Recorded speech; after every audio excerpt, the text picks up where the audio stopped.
क्या आपको पता है कि एंडोस्कोपिक स्पाइन सर्जरी करने का केवल सिंगल मोस्ट स्टैंडर्ड टेक्निक नहीं है, इसके भी वेरिएशंस होते हैं। दो मेन टेक्निक्स हैं डिपेंडिंग कि बीमारी क्या है और बीमारी कहां पे है। आज हम बात करेंगे कि एंडोस्कोपिक स्पाइन सर्जरी करने की कौन कौन सी टेक्निक्स होती हैं। हेलो, मैं डॉक्टर ध्रुव शर्मा हूं।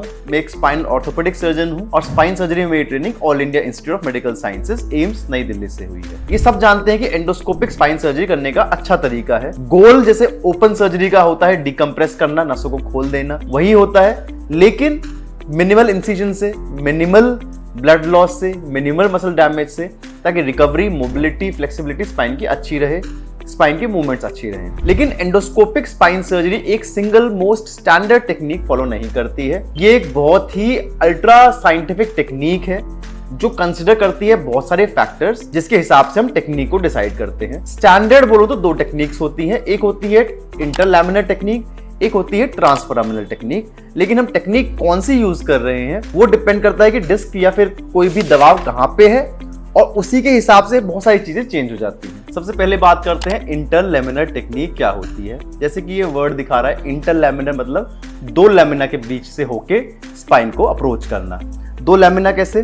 L4 का ये लैमिना है और L5 का ये लैमिना है। मान लीजिए हम L4 L5 की इंटरलैमिनर टेक्निक यूज कर रहे हैं, तो जो ये विंडो है L4 और L5 के लैमिना के बीच की, ये वाली जो विंडो है, अगर इस विंडो को अप्रोच करते हुए हम स्पाइन तक पहुंचते हैं तो इसको हम इंटरलैमिनर टेक्निक बोलेंगे। ऑब्वियसली अगर आपकी डिस्क प्रोलैप्स इस एरिया की है, मतलब जो डिस्क प्रोलैप्स होके बीच में या बीच ही जस्ट साइड में गई हुई है, तो हम इंटरलैमिनर टेक्निक यूज करेंगे। आपके लिए रेलेवेंट ये इसलिए है कि अगर आपकी सर्जरी इंटरलैमिनर टेक्निक से होती है तो आमतौर से आपको जनरल एनेस्थीसिया दिया जाएगा। ये सर्जरी बहुत ही रेयर केसेस में, अगर पेशेंट बहुत ही अनफिट है, तब हम इसको लोकल एनेस्थीसिया में करते हैं।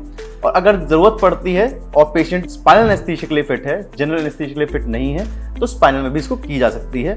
लेकिन आमतौर पे ये सर्जरी जनरल एनेस्थीसिया में होती है। जो दूसरी टेक्निक है उसको कहते हैं ट्रांसफोरामिनल टेक्निक, जिसके अंदर हम पीछे से नहीं जाते, साइड का एक इंटरवल यूज करते हैं। साइड से जाते हैं और जैसे ये आपको दिख रहा है, दो मनकों के बीच में एक नेचुरली अकरिंग इंटरवर्टिब्रल फोरामेन होता है, जो ये है, छेद है। तो इस छेद को अगर हम यूज करते हुए स्पाइन को एक्सेस करते हैं, अप्रोच करते हैं, तो उसको हम ट्रांसफोरामिनल टेक्निक बोलते हैं।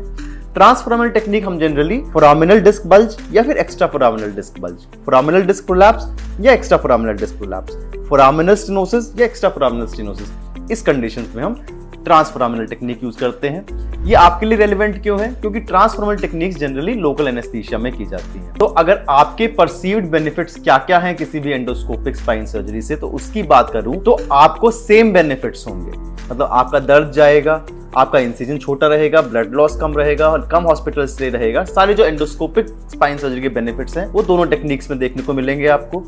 लेकिन ये साइंटिफिकली हम डिसाइड पहले कर लेते हैं, साइंटिफिकली प्लान पहले से कर लेते हैं कि आपकी डिस्क स्लिप कहाँ की है, नस का कौन सा हिस्सा दब रहा है, सेंट्रल, पैरासेंट्रल या फोरामिनल या एक्स्ट्रा फोरामिनल, उसके हिसाब से हम सर्जरी की टेक्निक प्लान कर लेते हैं। ये एक मोटा गाइडलाइन होती है हम कौन सी टेक्निक यूज करेंगे, लेकिन पेशेंट टू पेशेंट भी ये वेरी करता है कि पेशेंट की क्या कंडीशन है, कौन से लेवल का डिस्क प्रोलैप्स है, और बहुत सारे फीचर्स होते हैं और बहुत सारे फैक्टर्स होते हैं। अगर आपको भी कोई स्लिप डिस्क है, आप एंडोस्कोपिक स्पाइन सर्जरी कंसिडर कर रहे हैं, तो आप हमें कॉन्टैक्ट कर सकते हैं। अगर आपको हमारी वीडियो अच्छी लगती है तो इसको लाइक करें। ऐसे और वीडियोस के लिए हमारे चैनल को सब्सक्राइब करें, शेयर करें इस वीडियोस उन लोगों के साथ जो एंडोस्कोपिक स्पाइन सर्जरी सॉल्यूशंस ढूंढ रहे हैं या बैक पेन, सियाटिका से सफर करते हैं। और अगर आपको कोई भी क्वेश्चन है दिमाग में तो नीचे कमेंट सेक्शन में हमसे फ्रैंकली पूछ सकते हैं।